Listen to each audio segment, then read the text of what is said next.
Buen día, yo soy el doctor Gaete, radiólogo de la Clínica Universidad de los Andes, y les voy a presentar dos charlas. La primera va a ser un poco como generalidades del abdomen agudo en TAC y después centrarnos en algunas patologías más frecuentes.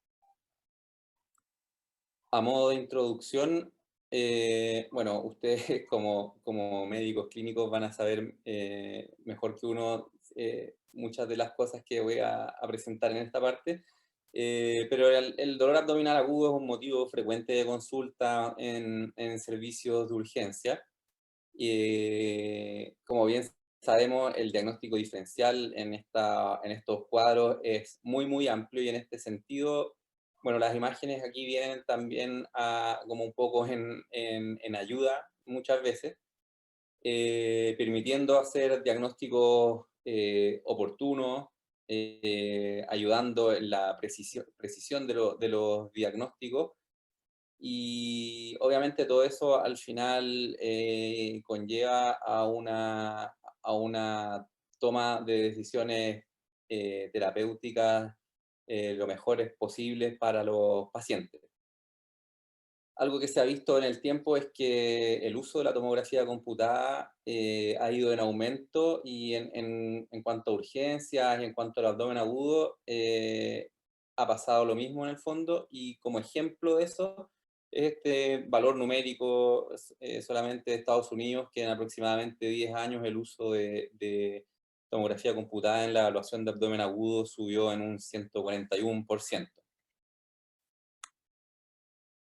De los beneficios de la tomografía computada está, bueno, uno, su disponibilidad está ampliamente distribuida en hospitales y clínicas a nivel nacional, mucho más disponible obviamente que resonancia, más disponible muchas veces en horario no hábil que la ecografía, por ejemplo, que depende de que haya un radiólogo, que en muchos lugares en horario no hábil no hay. Es un examen que una vez que el paciente está sobre la mesa es sumamente rápido.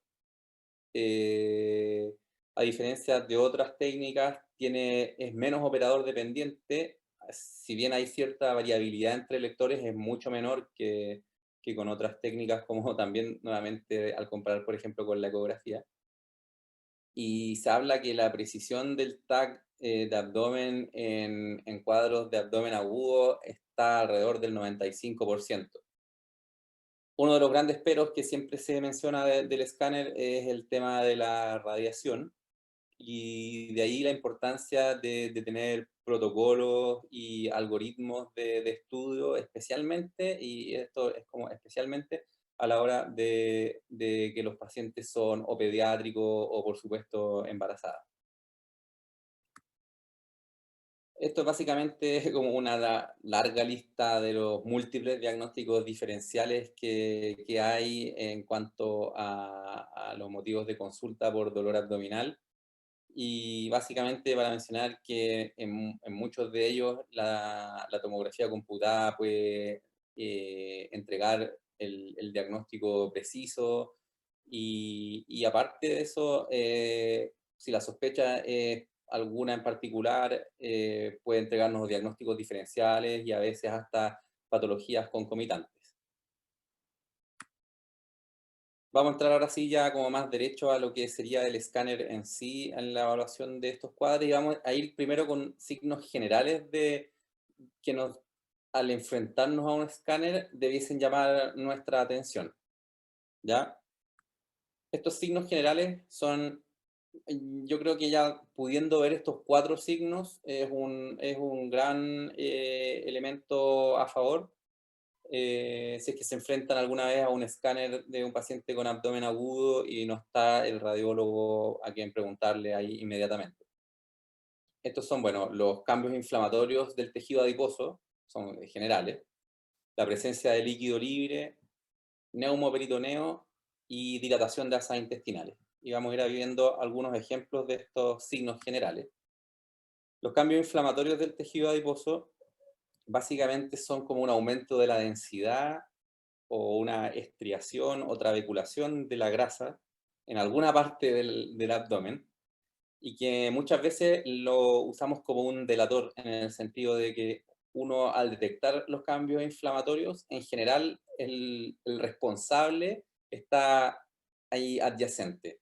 En este caso, por ejemplo, se observan cambios inflamatorios de la grasa en lo que sería flanco, fosa ilíaca derecha, están en relación al apéndice, que muestra cambios propios de una apendicitis aguda, como lo vamos a ver más adelante, o en este otro caso que uno ve inmediatamente que la grasa mesentérica no es igual en todas partes y que en la fosa ilíaca izquierda se observa este aumento de la densidad o estriación en relación a divertículos colónicos en el contexto de una diverticulitis aguda.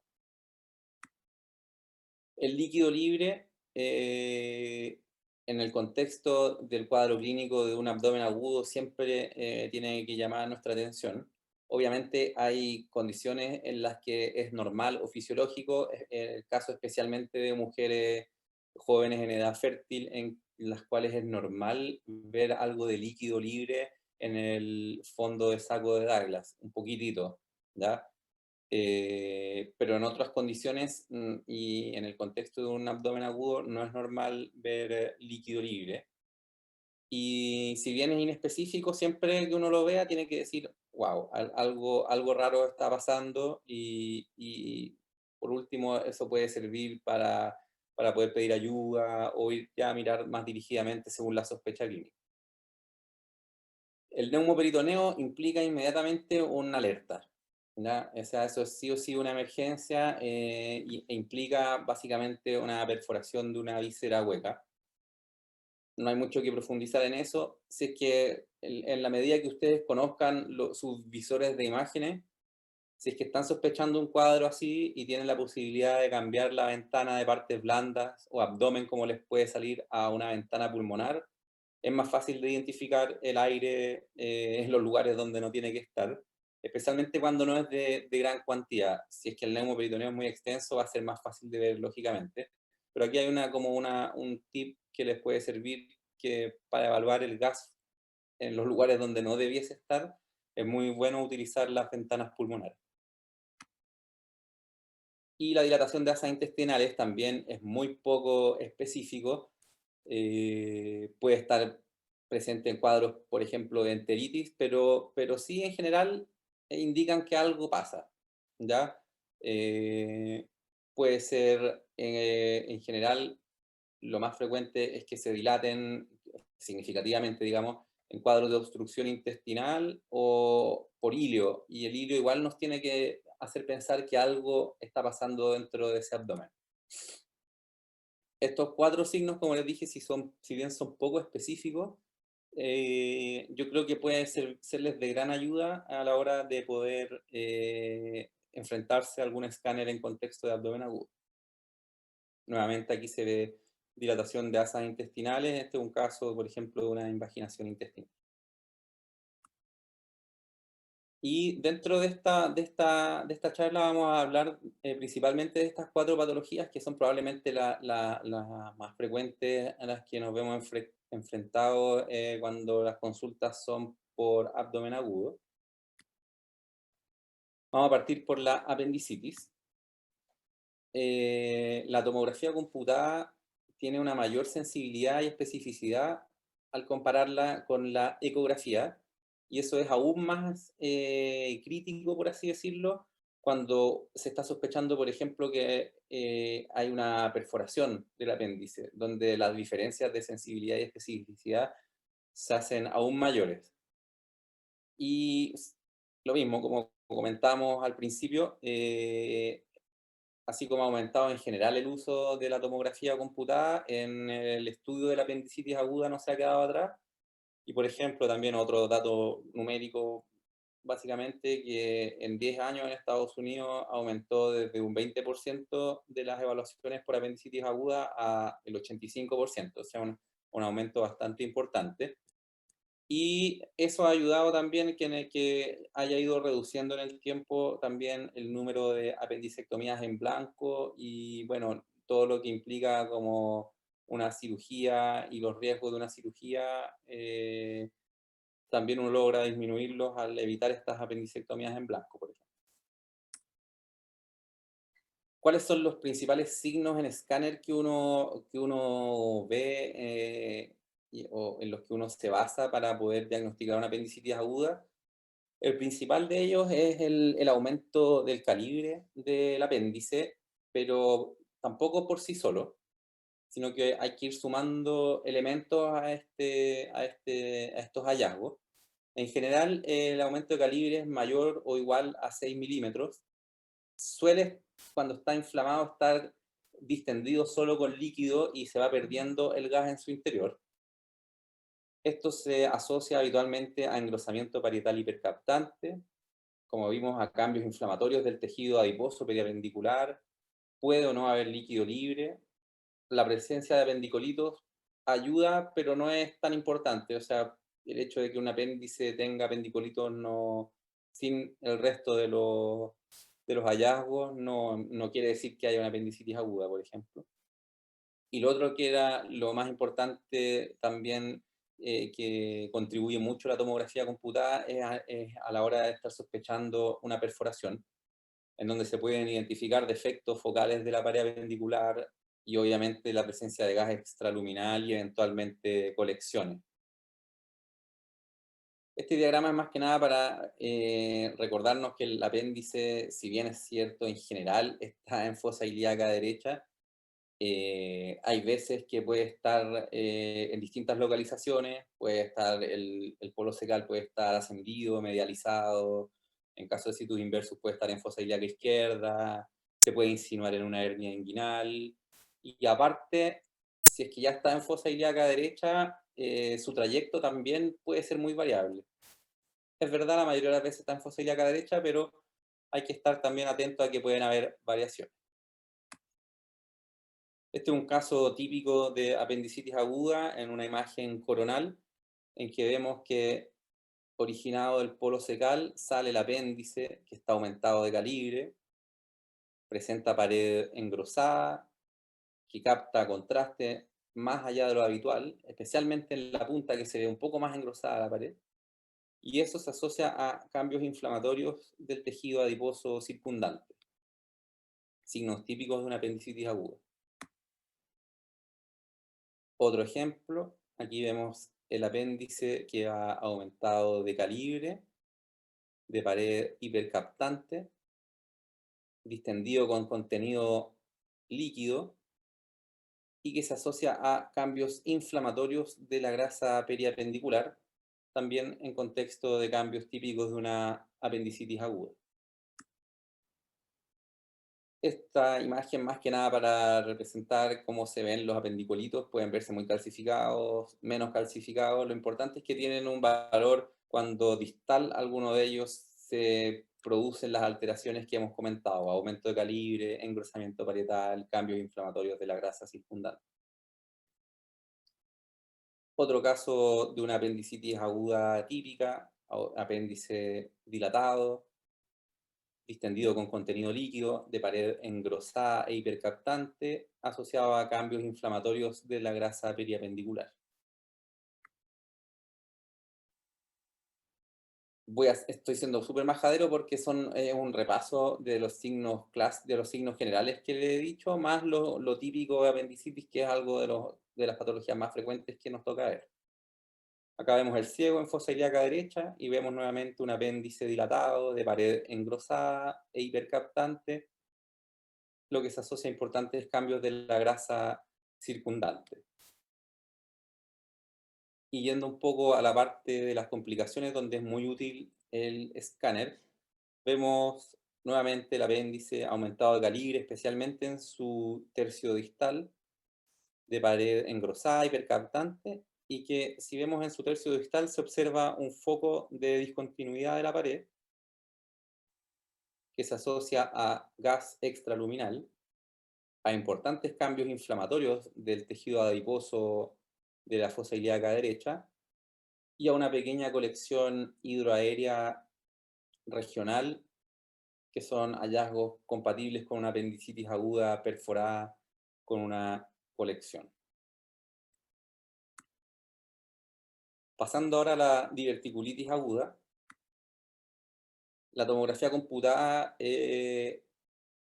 nuevamente vemos que tiene una altísima sensibilidad y especificidad, siendo el examen de elección en el estudio de esta patología, considerando además que obviamente la prevalencia de los divertículos aumenta con la edad, por lo tanto, en general vamos a estar enfrentando a pacientes eh, de mayor edad, que no son delgados, donde la eco ya empieza a tener algunas dificultades, especialmente considerando, por ejemplo, que el sigmoide se profundiza en la cavidad pelviana. Entonces el TAC es fundamental para la evaluación de los pacientes con sospecha de diverticulitis aguda. Y se estima que más o menos el 10 al 20% de los pacientes con divertículos va a presentar episodios de diverticulitis, y la gran mayoría de estos, como vemos acá, ocurre en general en colon descendente y sigmoides. Las diverticulitis pueden ser no complicadas y complicadas. Lo más frecuente es que sean no complicadas, y los hallazgos que vamos a ver en escáneres en estos pacientes es, bueno, primero obviamente la presencia de divertículos, y a eso se asocia engrosamiento parietal de un segmento del colon, y asociado a eso se observan cambios inflamatorios de la grasa circundante, pudiendo haber o no líquido libre. Eso es más variable. Y las diverticulitis complicadas básicamente se refieren a las diverticulitis perforadas, y ahí entra un poco en juego lo que es la clasificación de Hinchey, que ustedes la manejan mucho mejor que nosotros. Uno lo que hace básicamente es entregarle a ustedes las herramientas para poder clasificarla con precisión. Y uno básicamente lo que ve ahí son los signos habituales de perforación: gas extraluminal, colecciones o abscesos, y eventualmente la formación de trayectos fistulosos. Aquí vemos una diverticulitis de sigmoides, donde vemos, bueno, primero la presencia de divertículos, que son estas formaciones saculares o como salientes de perfil que dependen de la pared del colon, y que en un segmento de sigmoides se asocian a engrosamiento parietal un poco estratificado, donde se ve un poco de edema submucoso, lo cual se asocia a importantes cambios inflamatorios de la grasa circundante y a un poquitito de líquido libre. Otro caso de una diverticulitis de colon descendente, más leve que la anterior, donde se observa el divertículo, y eso se acompaña principalmente a cambios inflamatorios de la grasa circundante y a cierto engrosamiento aquí del tercio inferior de la fascia perirrenal.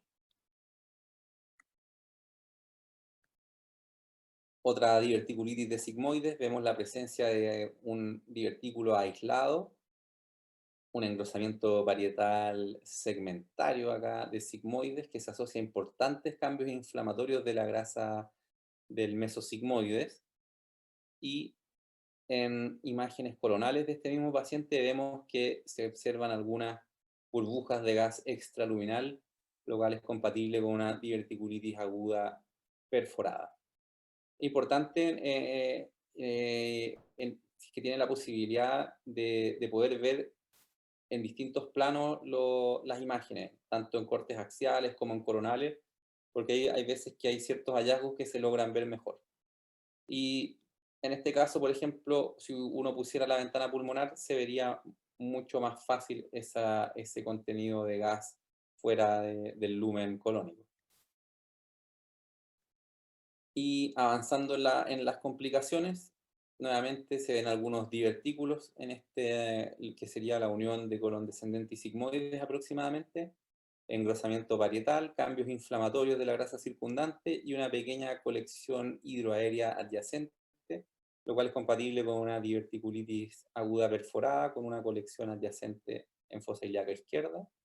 Y un caso más grosero, donde la colección es obviamente más grande y se asocia a importantes cambios inflamatorios del tejido adiposo en la región hipogástrica. En cuanto a la pancreatitis aguda, bueno, sabemos que es una condición inflamatoria aguda cuya severidad es variable y que en los casos más graves la mortalidad puede llegar hasta el 30%. La principal causa sigue acá, especialmente en nuestro país, origen litiásico biliar. Y el diagnóstico se hace en general con dos o más de los siguientes. Una clínica compatible, en general ese es como el primer pilar, y suele ser el otro pilar un laboratorio compatible, eh, pero obviamente siempre tenemos las imágenes para apoyarnos en el diagnóstico, y los hallazgos son en general muy característicos también de pancreatitis aguda. A la hora de estudiar una pancreatitis aguda con imágenes, el TAC es el examen de elección, nuevamente mostrando alta sensibilidad y especificidad. Y aquí el estudio que se tiene que utilizar, a diferencia de los otros casos, es un estudio contrastado en múltiples fases. ¿Por qué? Porque, por ejemplo, en la fase no contrastada nos puede facilitar la visualización de cálculos vesiculares, sí, pero más importante, nos puede ayudar a identificar un cálculo en el colédoco intrapancreático, por ejemplo. Luego, una fase arterial que se hace dirigida con un tiempo específico hacia el páncreas. ¿Por qué? Porque es un tiempo en el que el páncreas se impregna intensa y homogéneamente, por lo tanto nos puede permitir detectar de mejor manera áreas de necrosis glandular. Y luego una fase contrastada portovenosa habitual del abdomen, que es como el estándar de todo estudio de abdomen agudo. En caso de que hubiese alguna contraindicación absoluta para realizarse un escáner contrastado, y obviamente si el centro dispone, una resonancia magnética también puede ser de utilidad para el estudio de las pancreatitis agudas y nos podría entregar incluso información adicional, pensando, por ejemplo, en una coledocolitiasis asociada. Entonces, las imágenes nos van a ayudar en el diagnóstico, nos pueden ayudar para evaluar la etiología de la pancreatitis, para detectar las complicaciones, necrosis, signos de infección de las colecciones, complicaciones vasculares como pseudoneurismas o trombosis, y puede ayudarnos para definir o guiar tratamientos percutáneos o transgástricos, por ejemplo, para drenar colecciones. Esto un poco para recordar que existe esta como forma de comunicarnos, por así decirlo, eh, que es la clasificación de Atlanta revisada, que en el fondo divide las pancreatitis en dos tipos: las pancreatitis edematosas intersticiales y las pancreatitis necrotizantes. Estas últimas en el fondo es la base de la presencia de necrosis glandular o peripancreática, ¿ya? Ahora, estas dos formas de presentación de la pancreatitis, según el tiempo de evolución, las colecciones o los exudados peripancreáticos también se dividen.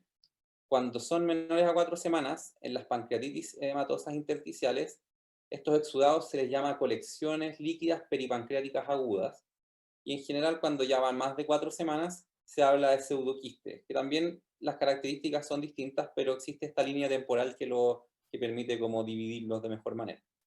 Y en cuanto a las pancreatitis necrotizantes, cuando llevan menos de 4 semanas de evolución, los cambios peripancreáticos o los exudados peripancreáticos se les llama colección necrótica aguda, y ya cuando han pasado más de 4 semanas se habla de necrosis encapsulada, o también conocida como WON o Wall of Necrosis. Y todas estas pueden o no infectarse. Lo más habitual es que las que se infectan son las pancreatitis necrotizantes, y en ellas en temporalidad suele ser más como la necrosis encapsulada. Vamos a ver algunos ejemplos. De las pancreatitis edematosas intersticiales, básicamente lo que se observa es que el páncreas aumenta un poco de volumen, con cierta pérdida de su patrón acinar normal. Acá, por ejemplo, ven que hay algunos acinos, acá está un poco como más gordito el páncreas, por así decirlo. Y eso se asocia a este líquido peripancreático homogéneo. El páncreas se ve que realza en forma homogénea también. Entonces esta sería una pancreatitis aguda de hematosa intersticial, al igual que el ejemplo de la izquierda, de la derecha, perdón, en que se ve aquí cierto grado de pérdida del patrón acinar, un páncreas un poco más gordito en la cola, asociado a exudados peripancreáticos, que en estos dos casos uno debiese tratarlos como colecciones líquidas peripancreáticas agudas. Otro caso en el cual se observa como mayor abundancia de estos líquidos peripancreáticos, un páncreas difusamente aumentado de tamaño, que realza en forma homogénea, sin focos necróticos, con abundantes exudados, como les comentaba, que aquí también por lo mismo se habla de colección líquida peripancreática aguda. En cuanto a las pancreatitis necrotizantes, aquí son dos cosas. Uno habla de pancreatitis necrotizantes cuando el páncreas tiene áreas de necrosis, o sea, en el fondo focos de necrosis glandular propiamente tal. ¿Y eso cómo se observa? En general, en las fases contrastadas, uno logra identificar tejido pancreático normal y áreas de páncreas que no realzan absolutamente nada con el contraste. Y esas son áreas de necrosis glandular. En este caso, por ejemplo, está necrosada parte de la cola, la totalidad del cuerpo y el cuello, y se asocia a abundante exudados peripancreáticos, que en este caso, por tratarse de una pancreatitis necrotizante, corresponde a una colección necrótica aguda. En este otro caso, básicamente lo que se ve es una colección peripancreática que, a diferencia de las otras que hemos visto, es muy heterogénea, con áreas de mayor densidad y algunos lóculos grasos. Eso le da la característica de una necrosis peripancreática. Y estos focos de mayor densidad en general representan tejido necrótico, debris, ¿ya? Y en este caso, por ejemplo, el páncreas realzaba bien con el contraste, pero todo esto era necrosis peripancreática, por lo tanto se habla de todas maneras de una pancreatitis necrotizante.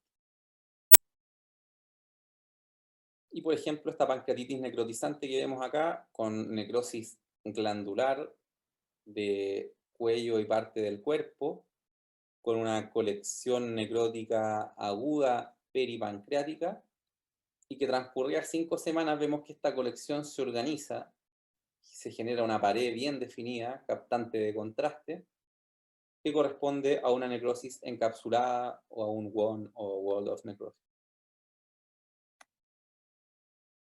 Y volviendo a las pancreatitis edematosas intersticiales, vemos la evolución de los exudados peripancreáticos más allá de las 4 semanas, que corresponden a los pseudoquistes, que se ven como colecciones, en general son bien redondeadas, bien definidas,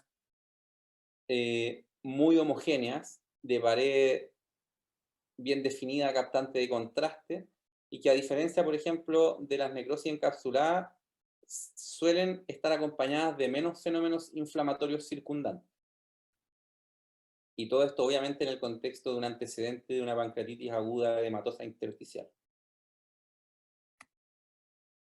Y yendo a la parte como más fea y como el gran miedo de todos, es que las complicaciones de las pancreatitis, y acá vemos estas pancreatitis con colección necrótica aguda que evoluciona a una colección necrótica encapsulada, y la aparición de gas en estas colecciones nos tiene que hacer sospechar inmediatamente en infección en ausencia de, por ejemplo, algún antecedente de drenaje percutáneo o intento de drenaje, por ejemplo.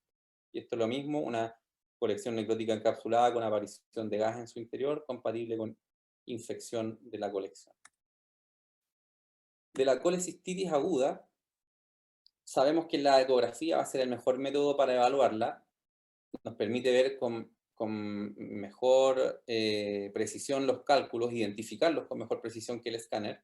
De hecho, el hecho de que uno no vea cálculos en un escáner no quiere decir que no haya cálculos.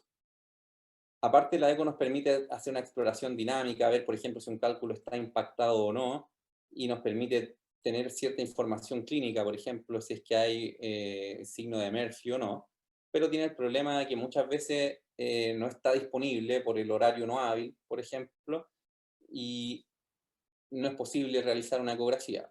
En esos casos, bueno, podemos igual de todas maneras recurrir a un escáner, sabiendo además que el escáner nos podría ayudar a detectar mejor las complicaciones y eventualmente a ver otros diagnósticos diferenciales. La colecistitis aguda la vamos a ver como un engrosamiento parietal hipercaptante asociado a una sobredistensión vesicular, y volvemos a un poco lo mismo que hemos visto antes: cambios inflamatorios de la grasa perivesicular, cierto grado de líquido perivesicular y obviamente la presencia de cálculos. La hiperemia hepática es un signo que puede o no estar y en el fondo refleja la inflamación circundante en el parénquima hepático. Y estos son casos de colecistitis aguda, vemos vesícula sobredistendida, de pared engrosada e hipercaptante, que se asocia a importantes cambios inflamatorios de la grasa circundante, compatible con colecistitis aguda. Un caso similar donde vemos en la vesícula sobredistendida, de pared engrosada, hipercaptante, con cambios inflamatorios. En este caso vemos los cálculos en el lumen vesicular y que en el parénquima hepático se asocian a esta hiperemia reactiva a la inflamación vesicular. Podemos ver las complicaciones de esta colecistitis aguda, vemos la vesícula sobredistendida, de pared engrosada e irregular, con cambios inflamatorios de la grasa circundante, y vemos que está perforada hacia el hígado, lo que se acompaña de absceso hepático de gran tamaño en el parénquima adyacente. Y otras complicaciones como las vasculares, en una colecistitis aguda también muy extensa, que se asocia a una trombosis de la rama izquierda de la vena porta. Y un caso más atípico, más infrecuente, pero que siempre es bueno tenerlo en vista, son las colecistitis agudas enfisematosas. Como les digo, son poco frecuentes, pero evolucionan en forma muy grave. Habitualmente pacientes diabéticos, en general se asocian a ausencia de cálculos y se caracterizan por gas, ya sea en la pared de la vesícula, circundando los conductos císticos y colédocos, y gas en el lumen vesicular, colecistitis enfisematosa. Y para finalizar, dos ejemplos adicionales, como para aumentar un poquito el espectro de los diagnósticos diferenciales, que son casos que alguna vez se van a encontrar. No vamos a profundizar mucho en ellos, pero es para que los tengan presentes, que son las apendagitis epiploicas, que son básicamente los infartos de los apéndices epiploicos que están en la superficie del colon, que se ven como una imagen ovoidea con densidad grasa, marginadas por un halo denso y que se asocian a cambios inflamatorios de la grasa circundante. En general siempre están adosados a una superficie colónica y en general no se acompañan de engrosamientos parietales significativos, ni líquido libre, ni como hallazgos mayores que los que acabo de describir. Y finalmente el infarto mental, que es una necrosis del aumento mayor, es más habitual en el cuadrante inferior derecho del abdomen y se observa como este tejido masiforme en que el tejido adiposo presenta cambios inflamatorios, algunas estriaciones, otras epulaciones y que tiene la distribución anatómica del aumento mayor. Espero que les haya servido esta presentación sobre como las manifestaciones en tomografía computada de algunos de los diagnósticos más frecuentes de abdomen agudo a los que nos vemos enfrentados diariamente. Muchas gracias.